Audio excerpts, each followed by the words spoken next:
Hello and welcome to the very first episode of People Don't Work Like That.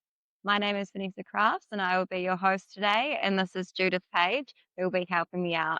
I'm stoked to be here for the very first episode. I'm really excited to hear more about the podcast and where it goes. I'm so excited to share what today is going to be about. We're going to be talking a little bit about my history, how I got into health and safety, and a little bit about my LinkedIn experience, which I hope you find useful.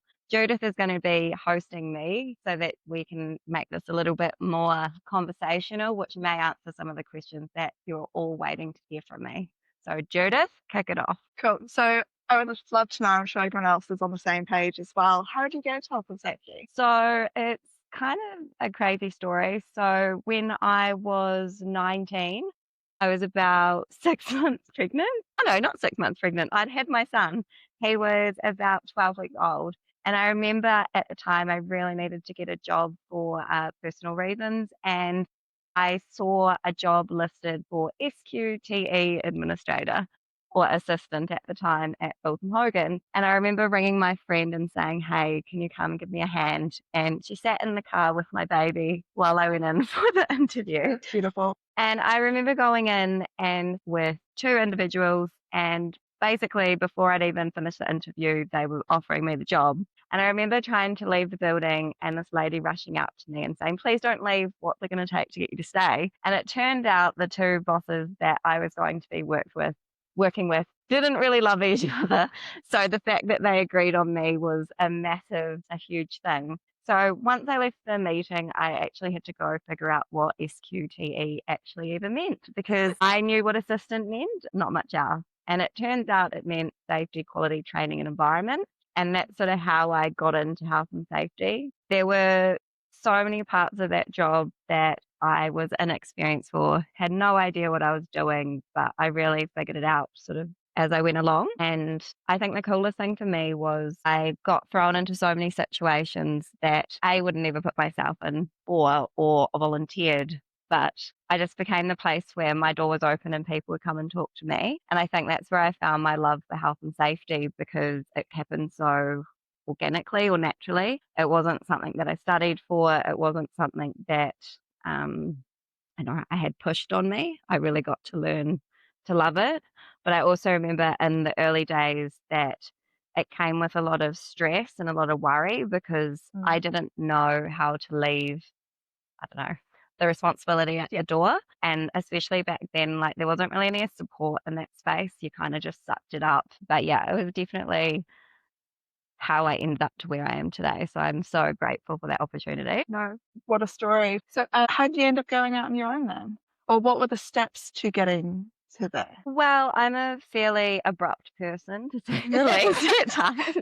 And well, it's sort of a blur actually in hindsight and absolutely batshit crazy if I'm honest. But I was going to a health and safety, I think it was NZISM, I'm not 100% sure now. But there was a chick there called Sophie. We were both like bleach blonde hair, stood out like, yes, nothing else. And basically in this wave of men in the corporate sector, at least 20 years our senior. I apologize. I mean, no offense. That was what it was like back then. And basically we went to these meetings and both of us were very headstrong. So quite often we would put our hands up and challenge ideas or, and we weren't supposed to do that. We were we were supposed to have our heads down. We were supposed to just do what we were told and be the little girls in the back. And that was the job, except for we didn't accept that. And funnily enough, while I was pregnant with my third child, I got made redundant. And I was a little bit pissed off with the system at the time. I'd had a few jobs where I ended up doing like my boss's job without the credit or yeah, just all sorts of shitty circumstances. I also had some really good jobs in there as well, I might add, because it wasn't all bad. But yeah, I pretty much got made redundant, went and found Sophie, who's my work wife now, went up to her and said, "We're doing a business." And Sophie is the most risk adverse person you will ever meet in your entire life. And I say bullied, but it was with love and with ambition and trust. And basically, I got her to agree to start this business with me. And 9 years on, here we are. And I get asked all the time, like, how do I go out on my own? What's the first step? And I'd say the first step has been a little crazy. And also, please find someone that can be your hype girl or your person just to have there, because business is hard, consulting's hard, health and safety is hard. So just make sure you've got a really good network around you who can support you. And yeah, just really be there, because it isn't easy, but it is super rewarding. And I guess I get to have my own voice because I don't answer to anyone. And if my clients didn't like my style, then we're not a match, and I'm okay with that. So, yeah. And so, as you're saying, you've built your own community. Some of that obviously flows into your LinkedIn community where you've got quite the following. You're quite active on there and sharing your thoughts and opinions and even just your day to day. It's always very interesting. Tell us a bit more about that. Yeah, so I think it was like 18 months ago, I decided to start my LinkedIn, and LinkedIn was always a space I was a little bit intimidated from. Like, I always thought it was where the old and yeah, I didn't really understand it. And I remember my first couple of posts I got like no traction from and felt a bit awkward.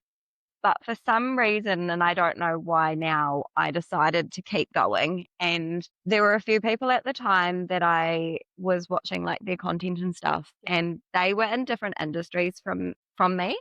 So I was kind of looking at the ones that were working and what was getting them engagement. And at the time, it was like spacing between sentences, which I get lots of shit about from time to time now. So controversial. So controversial. But to be honest, it was like night and day, just that simple change. It is something I actually appreciate when I'm reading Yeah. LinkedIn, you know, especially when it's been a long day and the last thing you want to do is be reading paragraph after paragraph when, you know, you're at work. Yeah. So it's real refreshing to actually just have something nice and well spaced and it just flows and it's comfortable to read and it feels more relatable because it breaks down easier and I reckon for me, I've never read more in my life since yeah. that's happened. So it must be a way that people's brains function, because for me, I enjoy reading it. Yeah. It's like my brain can have micro breaks between those lines. So Yeah. I'm here for it, and I'm here for the controversy always. I'm not going to change, but I think it's quite cool to be able to, yeah, post in that forum and have all sorts of people engage with what I'm posting. But I feel like that kind of swept, I don't know, became this movement at one point, and it kind of picked up pace. And I was getting, 10, 20 messages every day from people either thanking me for my posts or just asking for help, or, how do I go out on my own? And there's been times where it's been super overwhelming, and It sounds quite heavy. Yeah. And also very privileged to actually have that. Yeah, it's definitely mixed feelings at times when like you're in that state of overwhelm, because my core purpose is always to help people. Yeah. So I will never say no. And people are always quite surprised with how fast I get back to them, because that's just who I am. And like my clients message me at 8 o'clock at night, I will reply. And I think that's sort of the difference of our business as well. And it's just my nature to be responsive and to care.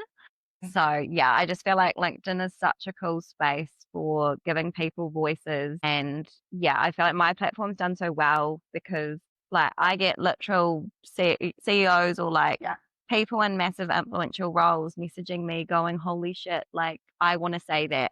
And it almost saddens me, because quite often I go back and I'm like, you do have a voice, you do have a platform, and you should be saying your opinions are your own. Yeah, but I feel like so many people are governed by, or they're scared. Scared as in public opinion, scared in saying the wrong thing. I mean, having an opinion in health and safety is terrifying because everyone's always waiting to tell you you're wrong. And I think for me, I feel safety in the fact that my opinions are mine. I'm not trying to force them on anyone. I'm not trying to tell anyone right from wrong. I'm just saying, my name is Vanessa Crafts. These are my opinions. How can I help? And I care. And I think as long as I stick to being authentic in that space, then even if I said the wrong thing, I can say, well, I'm only human, and I was doing the best with the knowledge that I had. And I feel like if more people led from that space, it would be amazing. That's very good. Yeah. But yeah, I feel like for for this podcast, what I want to do is try and make an open space where people can come on, share a little bit about themselves, their stories. I think there's so many people who are going through the same things that if they can tap into something where they feel seen or heard, it's just going to make such a big impact. And I'm running out of resource personally to be able to do everything through my LinkedIn via messaging and all those types of things. And this is a way that I could answer some of those questions on a bigger scale. So by all means, before next week, if you could pop in the comments or send me a DM with any burning questions that you have. One, it will be amazing because it will help this podcast and its content. And two, it will help you, which helps me. So, as cheesy as that sounds. But yeah, thank you so much for watching our very first episode where I was actually really scared. This is about my 10th attempt at trying to figure this out. Hopefully it can just get better with time. In the future, I want to be asking more of the questions, but yeah, I will definitely leave a spotlight at the end to answer any of the questions that you guys may have. So thank you very much, Judith, for helping me out today. And thank you again for coming along on this ride with me. See how it all. Amazing. Thank you. Bye.